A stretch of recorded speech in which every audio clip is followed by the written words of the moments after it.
আপনাদের সঙ্গে আছি এএস আজাদ, ঢাকার গণমাধ্যম কর্মী। দেখুন, জুলাই সনদ বাস্তবায়ন নিয়ে জাতীয় ঐকমত্য কমিশন কিন্তু খানিকটা বিপদে পড়ে গেছে। তারা নির্দিষ্টভাবে কোনো কিছু দ্রুত ঠিক করতে পারছে না যে এই সনদ কিভাবে বাস্তবায়ন করা হবে। এ নিয়ে কিন্তু আলোচনা এবং নানা মতামত নেওয়ার প্রক্রিয়া চালু আছে এবং নিয়মিত বৈঠক হচ্ছে। এখন আসুন আমরা জানি কমিশন কিভাবে কাজ করছে এবং সনদ বাস্তবায়নে কমিশনের পদক্ষেপ কি হচ্ছে। জুলাই সনদ বাস্তবায়নের নিশ্চয়তা খুঁজছে কমিশন।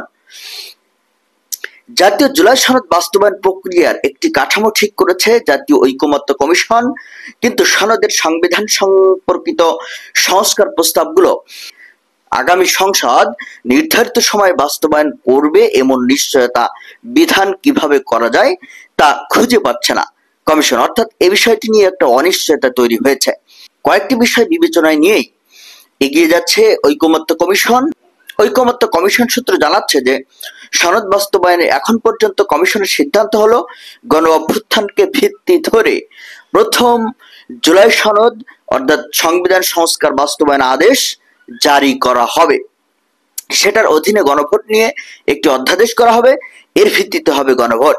এছাড়া একটি নির্দিষ্ট সময় পর্যন্ত আগামী সংসদ নিয়মিত কাজের পাশাপাশি সংবিধান সংস্কার পরিষদ হিসেবে কাজ করবে। 9 মাসের মধ্যে সংসদ সংবিধান সংক্রান্ত সংস্কার প্রস্তাবগুলো অনুমোদন করবে, কিন্তু এ সময় তা না করা হলে কি হবে তা নিয়ে জটিলতা তৈরি হয়েছে। কমিশন জানাচ্ছে যে আগামী সংসদের সংস্কার প্রস্তাবগুলো বাস্তবায়ন করবে এমন নিশ্চয়তা বিধান করার বিষয়ে বিশেষজ্ঞদের সঙ্গে ইতিমধ্যে বৈঠক হয়েছে।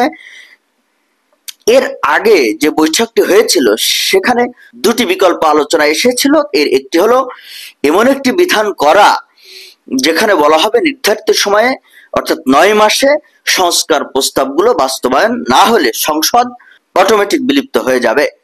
আরেকটি হলো এমন বিধান করা যে নির্ধারিত সময়ে আগামী সংসদ সংস্কার প্রস্তাবগুলো বাস্তবায়ন না করলে সেগুলো অটোমেটিক বাস্তবায়িত বলে বিবেচিত হবে। এখন এই বাস্তবায়নে আসলে সমস্যাটা কি দেখা যাচ্ছে? কমিশন সংশ্লিষ্ট সূত্র জানাচ্ছে যে বৈঠকে দুটি উপায়ের ইতিবাচক এবং নেতিবাচক উভয় দিক নিয়ে আলোচনা হয়েছে। আলোচনায় মত এসেছে যে নির্ধারিত সময়ে সংস্কার প্রস্তাব বাস্তবায়ন না হলে সংসদ বিলুপ্ত হয়ে যাবে এমন বিধান আইনি দিক থেকে গ্রহণযোগ্য, কিন্তু তা রাজনৈতিকভাবে গ্রহণযোগ্য হবে না।